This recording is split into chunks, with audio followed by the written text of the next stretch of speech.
At dari nga si Pareng Bonito, yung magpapakain na ng kanyang mga alagang kaibigan. Siya yung maghihilabos sa handa muna at babago pang gising.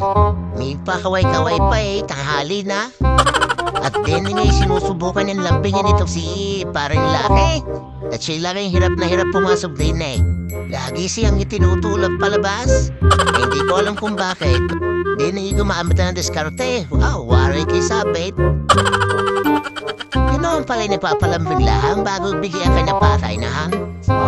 Aray, nakuha din sa bukas at namahugasan na, abay, bilisan mo, gutom na, right? At din nga nagtakal na si Pareng Bonito, isa't kalahati para kay Jam, at dalawat kalahati para kay Laki. Ayun nga, binekos-mekos na may halong pagmamahal. Sige, tigil muna at gutom na ang mga yan. At din kitang-kita kanya kasi at siya magkakapag-computer na. Kasi nagawa pa rin makapangulit. Oh, bye-bye!